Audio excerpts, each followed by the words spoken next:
Coming at you from the ATL, from inside the paint and beyond the arc. This is Nothing But Nest, your Atlanta Hawks podcast. Now, here are your hosts, DeShaun Tate and Caleb Johnson.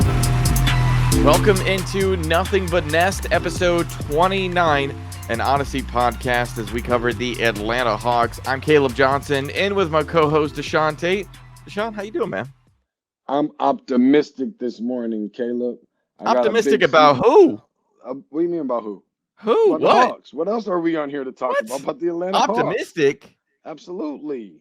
Dude, listen, Caleb, we are getting closer and closer to All-Star Weekend. Uh-huh.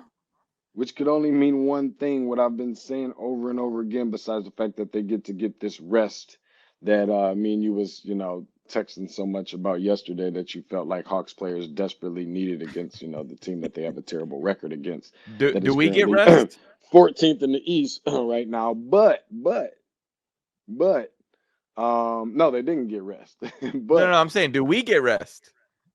I don't know about you, but I got a newborn. If you ever want to come and babysit, you'll see these bags under my eyes. You can carry groceries with these bad boys. They're so strong. Wait, you know how you go to the grocery store, they ask you for the paper or plastic. They probably don't do that anymore. But you be like, nah, I'm going to have a tough time with these plastic boys, so I'm going to get some paper ones.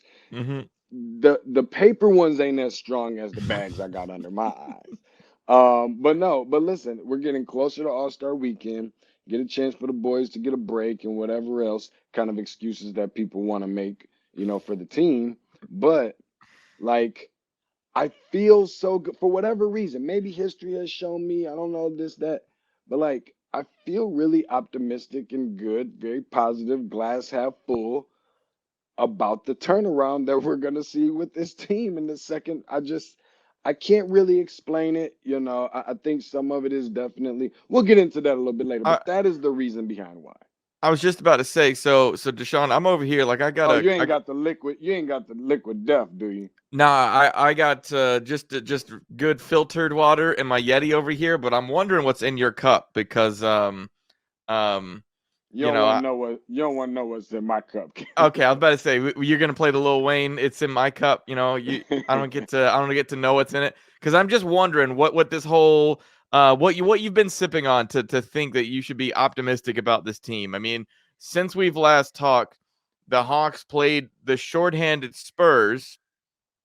And did that end up in a blowout? Yes, 125-106 at home.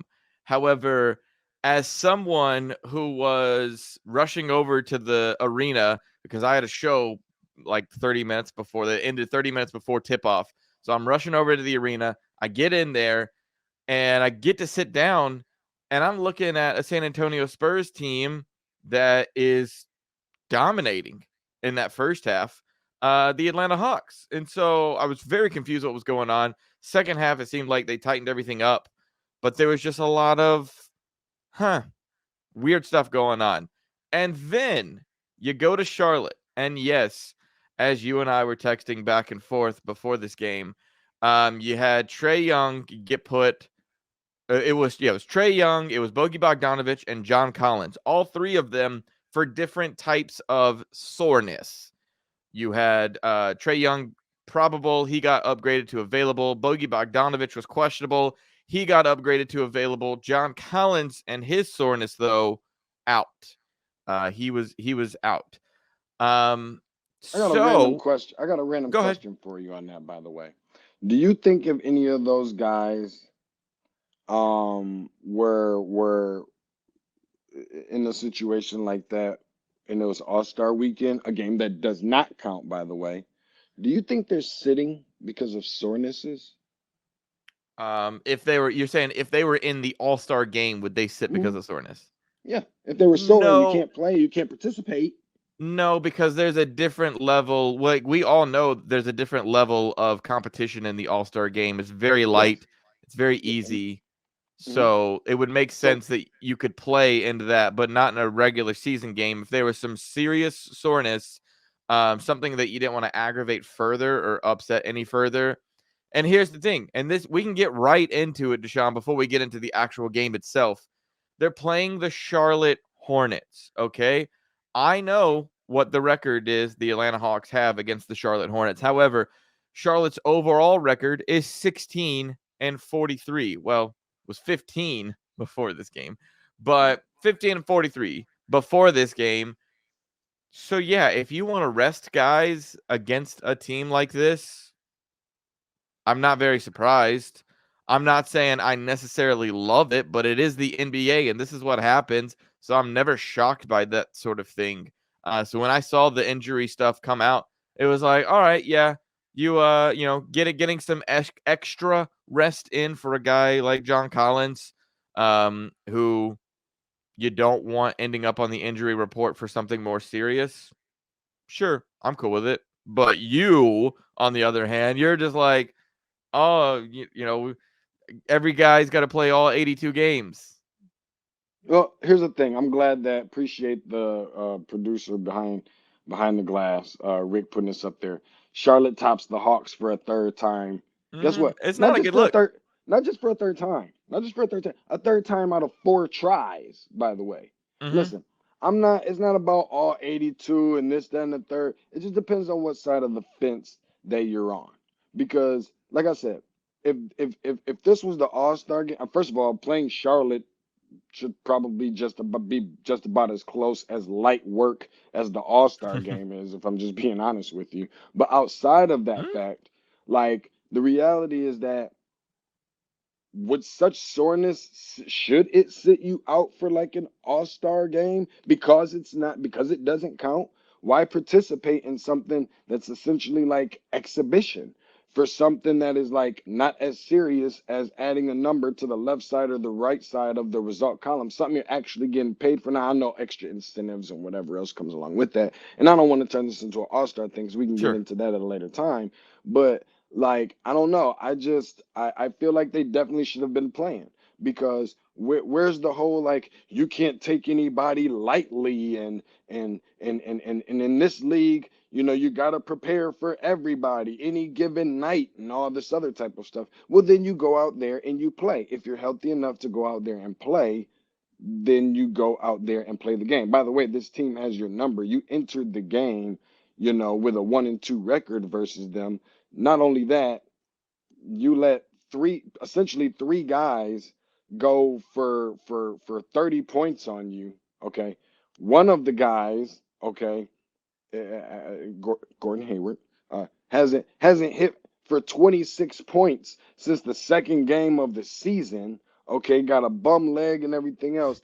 I just think that this is where you have to have some sort of pride about yourself. Like, that's been one of the things to me I think I've been questionable about this Hawks team. It's not the talent, it's not the way the roster is constructed. Okay, fine, maybe the bench can definitely use quite a bit of some work. They tried to address that, kinda, because they started the guy last night. But the reality is that, like, I'm having a hard time with them knowing exactly who they are, the identity thing, and it's just as confusing as anything else. 15th or 14th seed in the East, you have this record against. That part is disappointing, but I just love where I really feel energy, vibe. I like where it's going. So so the good out of last night was obviously the fact that the Hawks shot 49%. They hit 11 threes. Like, it's not bad. It's not terrible. It's plenty enough to get by. They had, and it's weird too, because you start getting like defensive things. They had 9 steals, forced 17 turnovers, only had 12 turnovers themselves. So you start hearing some of this. Oh, and they dominated the paint 74-54. So like all of these things happened and you're like, oh, well, this is good. Like, all right, sounds good to me. However, the Charlotte Hornets hit 18 threes. Yeah. 18. They scored at least 35 points in every quarter. Obviously they hit 144, they hit the same amount of threes as your age, Caleb. But listen, I know that we say, I know, Caleb, that we say about the Hawks, and they shot 49% from the field, and 39. They didn't look like they had a bad game. But the part that we're not mentioning is Charlotte shoots 63% from the field. The part that we're not mentioning is Charlotte shoots 54% from three. The other part is they have a 17-point 17-point lead in this game. Hawks never led by one. Okay. Wire to wire. Um, I when you're letting guys in respectfully in the most way possible, you don't have Miles Bridges on this team. Promise you that's not a homer comment, but you're missing pieces. And these guys are young guys. These are the young guys. Like I keep telling people over and over, when it comes to the Hawks, these aren't the baby Hawks. This isn't the up and coming, you know what I mean, Hawks anymore. That's like, in about 2 or 3 years, I'm gonna tell you the team you want to watch out for. Like, that ain't these guys no more.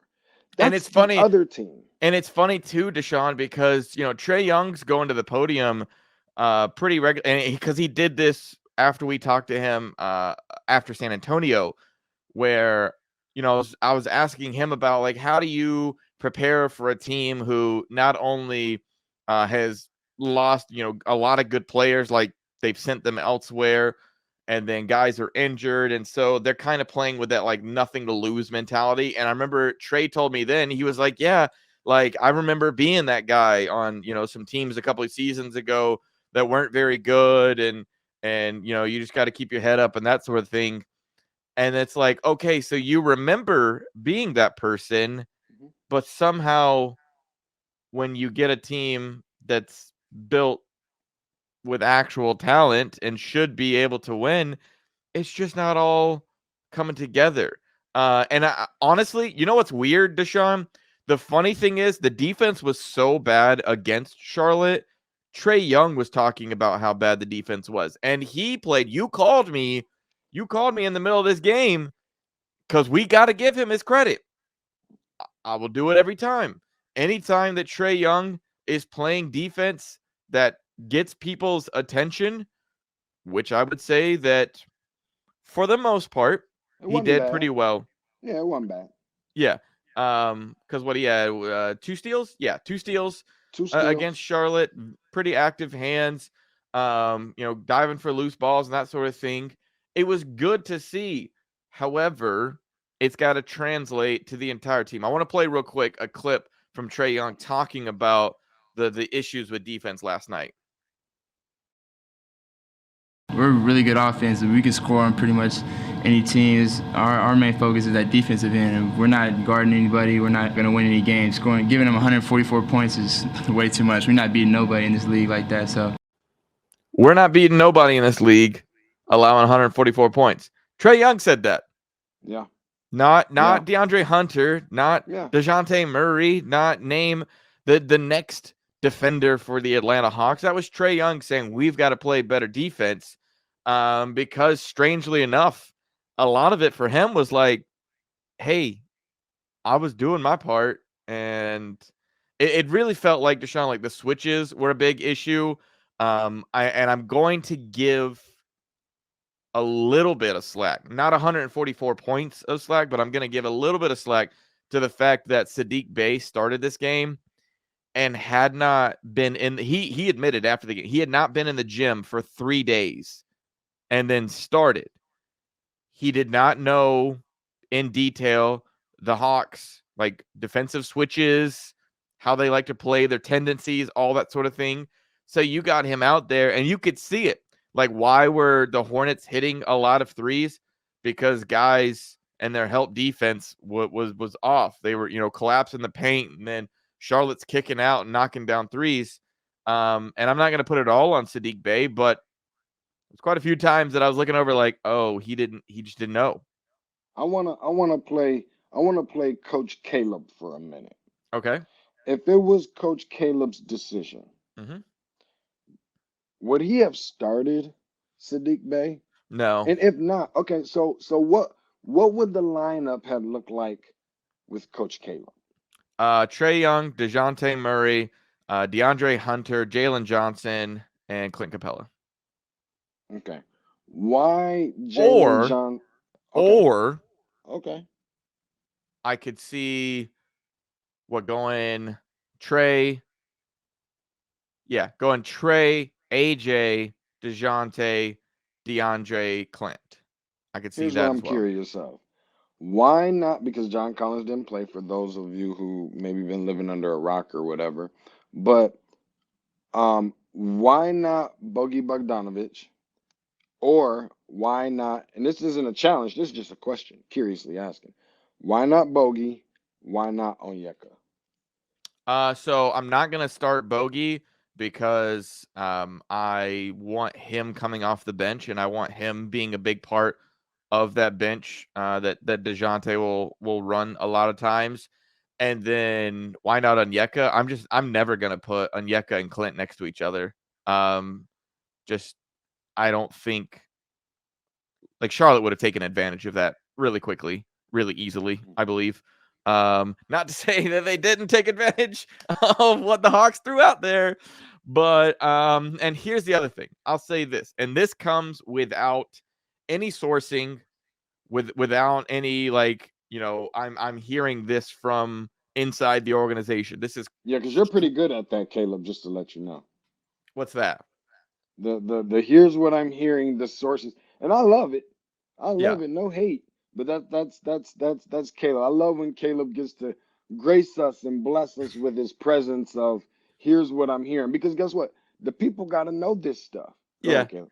It is rare that happens, but and this is, like I said, this is not something that I'm hearing within the organization. This is strictly me just taking a 30,000 foot view and going, why would you start Saddiq Bey in his first game in an Atlanta Hawks uniform? Did you get told by management to do it? Because management went, the front office, but management went, yeah, we want to see what Saddiq is going to look like. Just go ahead, throw him out there. Let's see him what he looks like with the starters. Because is the plan long term for the starting lineup to look like it did against Charlotte? Most likely. Is it likely that it could look like Saddiq Bey in exchange for DeAndre Hunter and then John Collins at the 4 in the future? It's possible. DeAndre Hunter or John Collins, I don't think both of those players are going to be on this roster come next season. And it's not to say like, hey, Caleb, like the Hawks still are trying to win games. They're still in the playoff hunt. All of these games are important. I hear you. However, you're really going to tell me a win. Well, I'll say this. You're really going to tell me that Landry Fields would think putting Saddiq Bey in the starting lineup would be the difference of a win and a loss? I wouldn't think so. No, I don't think he would think that would make the difference. And I don't think on its own, Saddiq Bey in the starting lineup made the difference. It just didn't make any sense to me. And the amount of, minutes, I guess it wasn't crazy amount, but compared to the other, compared to bench players, I still would have been playing Jalen Johnson more. I still, I don't know.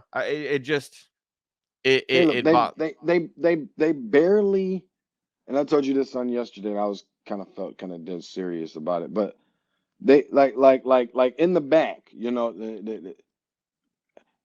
and Betty barely just finished with the stitching on the back of the jersey for Saddiq Bey before they get through it to him and he ran out there. Yeah. Maybe they need him just that desperately. The kind of night that he had, 12 points, 5 rebounds, shot it pretty good, 4 for 9 from the field, 3 for 5 from Yeah, but his three. numbers offensively were from standing over in the corner, and For sure. everybody But would move around and kick out to him, and he'd hit the 3. But it was because he doesn't know their sets. He doesn't know not only how. that. I know guys, Caleb, that can't even hit that shot. Fair enough. We talked all year about how bad they have been from 3. Yeah. You know what it's time for, Caleb? It's handy dandy notebook time. Oh, all right. It's handy dandy notebook time. This Blue's Clues. Uh-huh. Yeah, for sure. No doubt. Charlotte had 3 guys with nearly 30. We already went through discussing that. Lonzo. It would have been better if it was Lonzo. LaMelo did everything that he wanted to in that 41 minutes. 30 points and 15 assists and all these rebounds and shooting great from the field and all these other different things. And it's just catching the people up a little bit. Also, the Atlanta Hawks took 25 more shots than Charlotte did on Mhm, top of that. mhm. So while we're sitting back and we're looking at how much they've improved, like how much have they really improved? I know one thing that I was looking at last night, and of course, now I feel like because I've been accused, I'm gonna call it accused, of being the advocate for Trey so much. One thing that again, like we said, sometimes things just look really bad. Optically, they just look bad. And there are things that he is doing to himself sometimes is the game was really tight. They hadn't made a run, they're coming back, all these different things. And Trey's about to pull up from damn near logo again and gets the shot blocked and then doesn't really intend to get back on defense at all. Mhm. Maybe felt like he couldn't catch up to the player, just whatever. But that definitely did look bad. But I want to throw something out there to you, Caleb. Now, here's just by the numbers. The team that the Hawks themselves, I'm gonna run through it really fast. The Hawks themselves first, the team they played last, second, and then the team that they play next, Okay. third. So here's the Hawks. 29 and 20 going 29 and 29, 500, 500, 500, right? On the season. 17 for 18, 17 and 18 on the conference, 5 and 5 in the division with what? 3 of those losses coming to Charlotte. They are same division, right or no? Yeah, same division, I think. By the way, Mhm. Charlotte's at the bottom of the division, by the way. Let's remind you of that. Currently Hawks 8th in the East and 1 game losing streak, 5 and 5, 500, 500 in the last 10 games, right? Mhm. Here goes Charlotte. 16 for 13, 16 and 13 overall, 27%. 9 and 29 of all numbers, 9-9, right? In the conference. 6 and 8 in the division, an atrocious 14th in the East. By the way, there's only 15 teams in the East, by the way. On a 1 game winning streak, has not won a game all February, this being their first one, right? Coming off of a 7 game losing streak. They're 3-7 in their last 10. Here goes the next team coming up is the Knicks. 32 and 27 overall, 54%, 22 and 16 in the conference, 5 and 8 in the division, 7th in the East on a 2 game win streak, 6 and 4 in the last 10. If you don't close out strongly against the Knicks, I want to play a little fill in the blank, Caleb. If the Hawks don't finish strong in their last game before the All-Star break against the Knicks, blank. Anything you want to use, Caleb. What is that blank? It'll be on brand. What does that mean? It'll be on brand for the Hawks. Like It that it just being another thing that they're known for kind of yeah, deal? that's who they are. That's who Yeah. they are. Do you want to go into the midway point of the season, like you want to get this thing above 500 before a break? Nah, we'd rather lose. Go into the All-Star break down a game, get to talk about having the chip on our shoulder, get to talk about how we're going to change things in the last third of the season. It would be on brand. I need to back up a little bit, Caleb. I mentioned something about being optimistic and positive and all that good stuff, even though clearly looking at this team, you don't have much of a reason to. I don't feel amazing about it. I don't feel like they're in a great spot by any means, but I just feel really good. I feel like right now, teams need to take advantage. The last team to do so will be the New York Knicks, okay? Having the opportunity. Kick them while they're down. Laugh at the struggles of number 11. Laugh at what the Hawks, all their inconsistencies amongst other things. And by no means am I comparing, but I'm about to compare. They talk bad about Jesus too, Caleb. Do it while they're struggling, Caleb. We're not. We're Because not. no, I'm doing it. I'm Deshaun. doing it. We don't have to do it. I'm doing it. Uh-huh. I'm doing it. Mhm. I really believe that as bad as they have been, and people gonna say you don't have much of a good reason to feel optimistic about it. As bad as they have been, I really believe that they can. I believe that they can be that good because all the potential is there. I think some of the things that they're dealing with are not the biggest problems in the world. There's some fairly substantial ones, but I don't think there's these watermelon size issues that they have. I think that there are some fixable things, and I think they're fixable things that can happen. I don't care if you got to call the team meeting or whatever the case may be. Because remember, at the beginning of the year when they played against Milwaukee, didn't they go over there to Saudi Arabia. Saudi Arabia and went and had these, all the families came out, and we're going early. We're going a week or something before Milwaukee to kind of get this chemistry and all this other type of stuff that we haven't seen. I think it's all going to pay off after the break. Yeah. I'm glad you have the optimism. Jump on the train. Jump on the train, Caleb. No, I'm Everybody's listen. It's so easy to be down about this team right now. Again, all of it is for good reason. You could be down about Trey. While we have seen really good things from DeJounte Murray, there are some instances where I think Trey has been in the limelight so much and has just been maybe not piss poor, but been pretty doggone bad because we've gotten accustomed to seeing him look amazing so often that those bad looks from Trey has kind of overshadowed when DeJounte Murray does not necessarily look all that good, if I'm just being honest.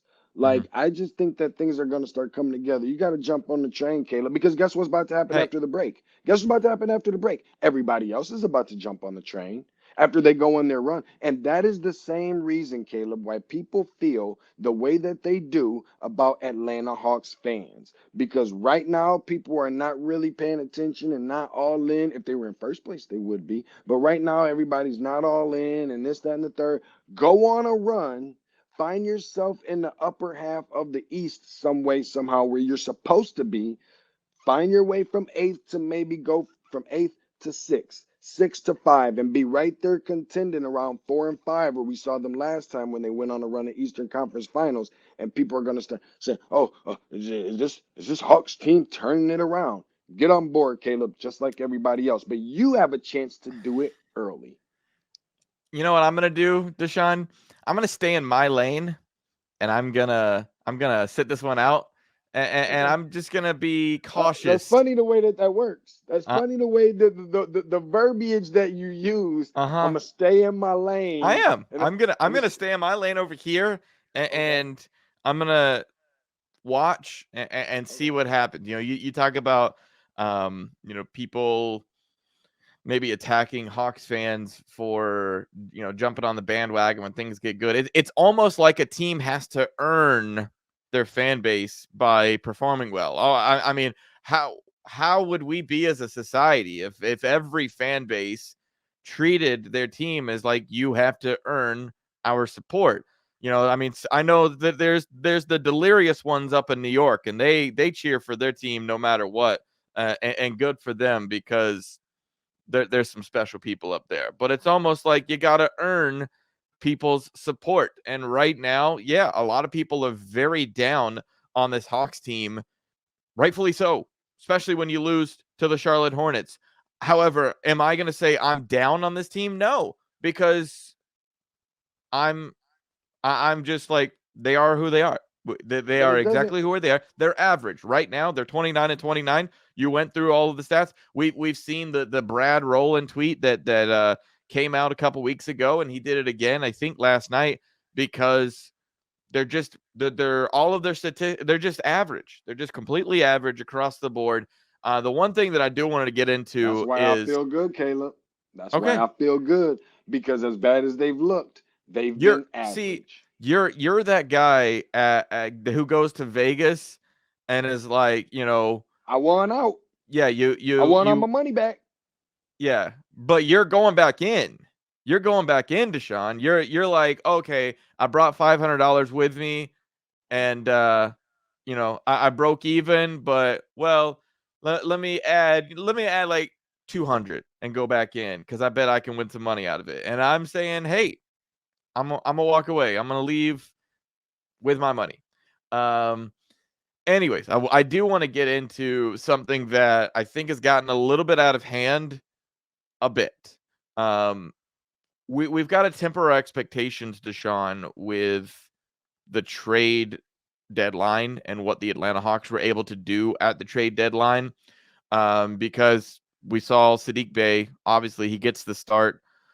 It feels like very rushed for that to be happening in the way that he did. You talked about, the stitching on his uniform, which, by the way, I think it's interesting. Saddiq Bey wears number 41 because his mom played at UNC and was pretty talented while she played there. I can't remember her first name now. But so he wears his number because of mom's, and I think that's amazing and also incredibly unique as everybody's in the teens and the single digits and the 20s, and he's out here with 41. Not everybody can wear number 99, Caleb. I'm just saying. Joanna Bey. Joanna Bey is Bey. Okay. Yeah, that's her name. Okay. 41 but, ain't bad. I mean, it's not 99, but it's not bad. Hey, I would have loved to have had a 99 on this team because that meant Jay Crowder would be playing for the Atlanta Hawks. I think that could be a good thing. You're gonna stop disrespecting my man 27, Vit Krejci. Anyways, but this trade. So I want to get into the fact. First off, this trade almost didn't happen, and it's one of those. Yeah, if you have been living under a rock, or if you just heard about it but didn't really know the details of it, this thing's wild, DeShaun. That the Hawks got in a 4-team trade with the Golden State Warriors, the Portland Trailblazers, Detroit Pistons, and of course the Hawks themselves. And everybody goes to take their physical on Friday. The Hawks are expecting to have, Bey be available to play against the Spurs. Oh, and then all of a sudden, Gary Payton II fails his physical. He's got a core injury that the Warriors think is going to keep him out 2 to 3 months when this guy was supposedly a healthy player who had just come back from injury. Then, DeShaun, they find out reportedly that that the Portland Trailblazers medical staff was giving Gary Gary Payton II. I did it the other day. Gary Payton II Toradol shots, which I don't know if you know what Toradol shots are. Same thing they're giving NFL players, are used to give NFL players. They don't do it as much anymore because the NFL guys are like, yeah, I'm concerned about the long-term effects. Is that the thing that they probably likely shot Patrick Mahomes up with after his? So, yeah, there were definitely. Shot. It used to be called like the Gronk shot or something, right? Yeah. Okay. So that, funny enough, well, I don't know if it's funny, but in the Super Bowl, Mahomes claimed that he didn't get any pain meds for anything. Like he just fought through it. I was like, okay, sure, whatever. But no, football players are afraid of Toradol shots. And when I looked it up, you're not supposed to give Toradol shots more than in a 5-day range.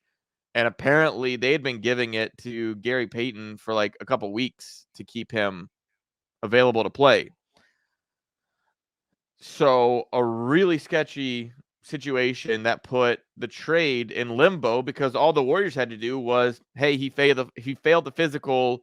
We don't feel good about this. We're going to reject the trade. It falls apart. Saddiq Bey goes back to Detroit, and the Hawks are in a big mess because I don't think the Hawks make the Bruno Fernando and Garrison Matthews trade if not for Saddiq Bey, because they're saving money and getting players that, they add some depth, but just aren't as talented. Let's be honest.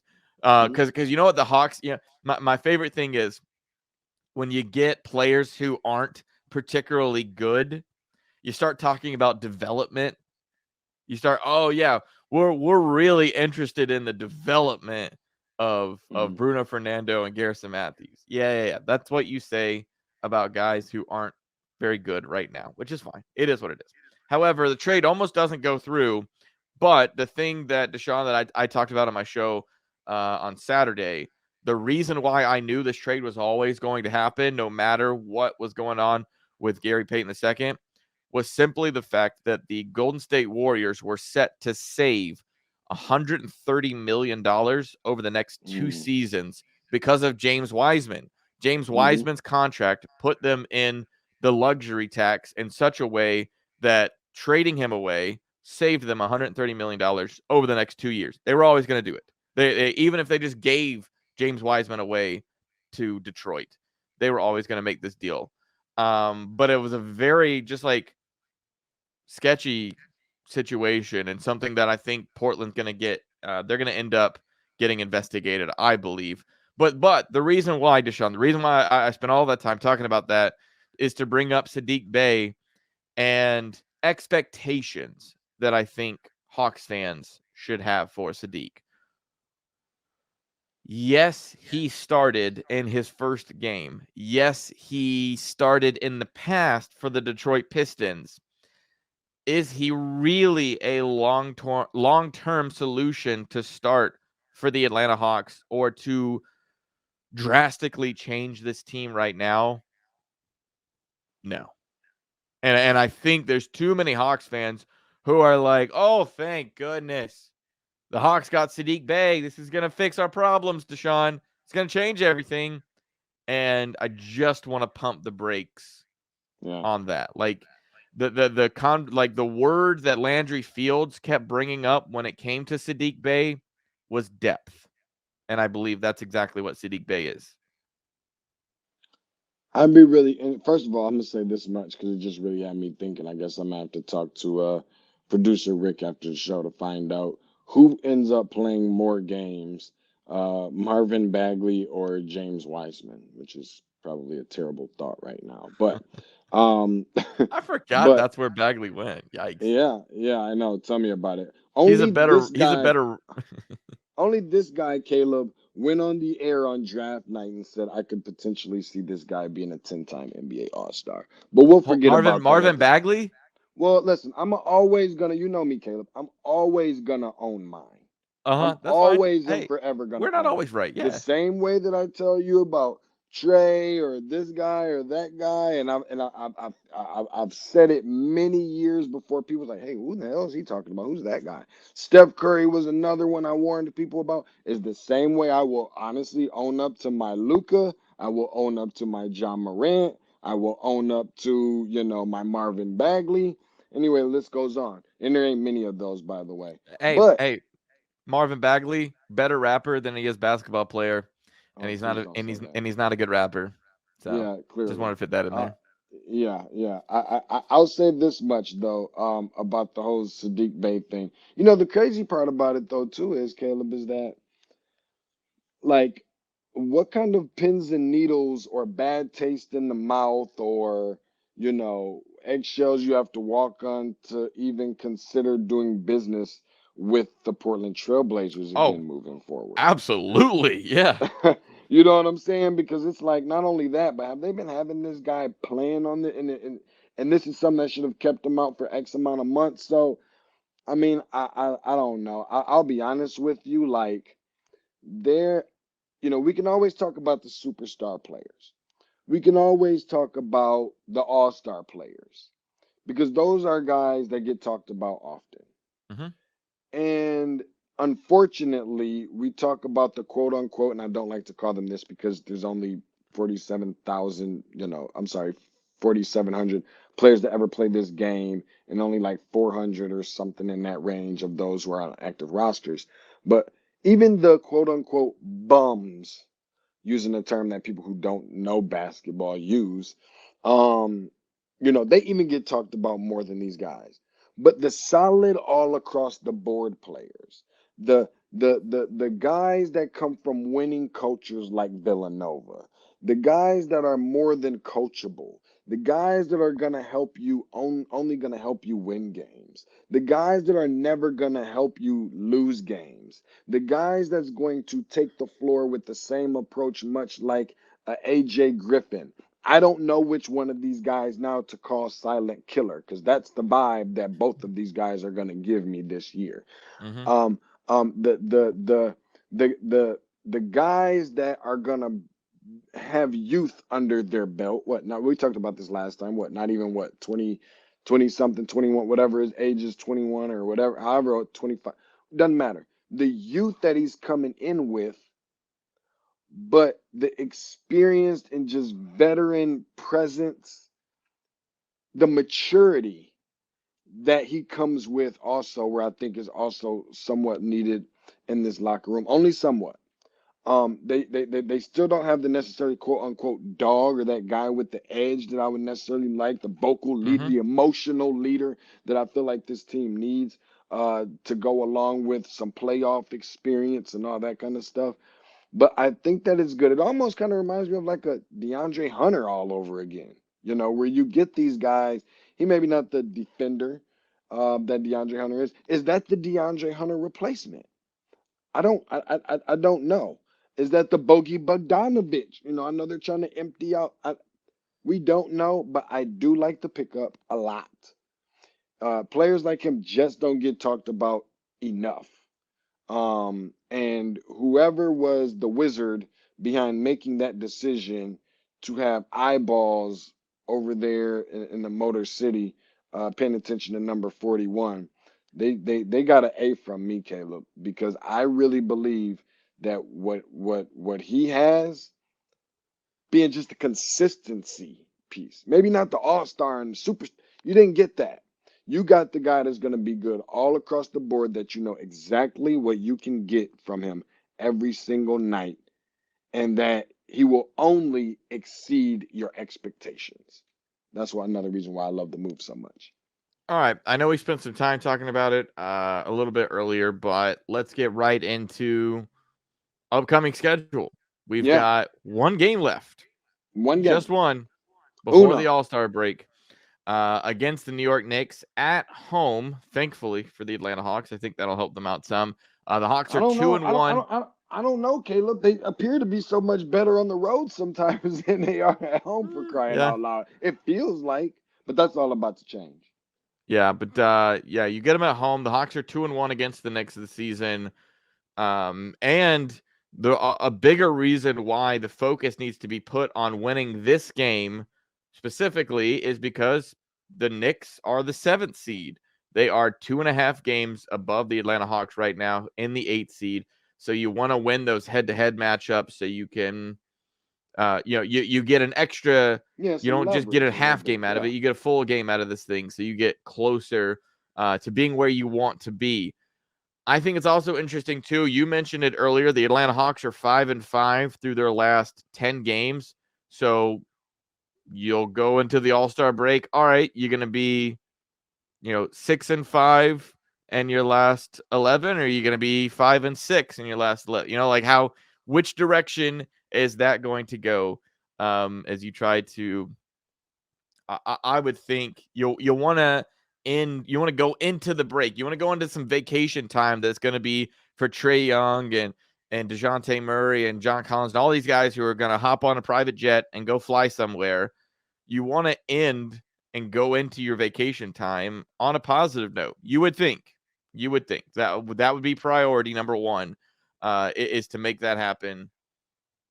But we'll see. The one thing that you love to bring up that has been the epitome of this team is how consistently inconsistent they are. I've stolen that from you, and I feel like I use it all the time because it is 100% the truth when it comes to this team.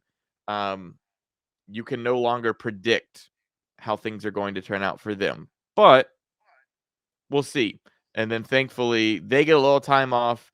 We'll get a little time off, I guess, besides you, being dad and all. And then we'll come back at it. Somebody's gotta do it, Caleb. Yeah, and then we'll come back at it next week, and hopefully I can have the mindset of you, DeShaun, and be extremely positive about the direction of the last third of the season for this Atlanta Hawks team. Never in my life, Caleb, did I ever think I would hear someone say that. Hopefully, they can have my mindset. When all I want to do, and I know we're gonna get ready to close out here. The only thing that I want to do is just see them play with pride. If you lose Sure. games to a better team than you, we understand. If you lose games to a team that is not, you're more superior than them, I mean, God forbid it's Pistons or Charlotte again or Spurs or something like that. But if you lose to a team that you're more superior than, I don't obviously I don't love it, but you got to compete. You can't afford to on the road at home not have the lead at any point versus a team whose winning percentage is 27%. You can play that game on the moon and you have to at least have, taken the lead one time. But you've got to play with some pride. You've got to dig down deep. And I know it's easier said than done. Listen, we're two guys that's watching it from the lazy boy. I mean, I know that you're in the arena a lot more than I am, but that's essentially what we're doing, though. So I'm not making it seem like it's easy as pie, but I just really would like to see them turn some things around because I think that not only are they capable of doing it, but I think that it is something that at least it feels like. Maybe I'm just totally making this up in my mind, but I feel like it's not only something that Hawks fans believe is capable, but I think that and Hawks fans know that is needed. But I think the league needs just a little bit of some of the success from the Hawks. I think maybe not a lot. It's not like they need it as bad as Sure. they need the Lakers to do it. Yeah. But I think that I think that it could use a little bit of that right now. And I think that that's something that is needed. So Hawks fans, I got a message for you. Get excited because the time to get excited is now. There's no more what do you call it, Caleb? Hungover from UGA's championship. That's all that's done with. Football's done. It's The time to ball get is to done. the real stuff now, Caleb. This is the meat and potatoes, the nuts and the bolts right here. Coming out of All-Star, it's a lot of basketball left to be played. Hawks still got a lot of time to turn it around. Get excited. And that will be all for us today. We'll be back on Thursday to see how the Hawks do against the Knicks and to get you guys ready for the All-Star break and everything else next week. For my co-host DeShaun Tate, I'm Caleb Johnson. Thanks for you to watching and listening to Nothing But Nest.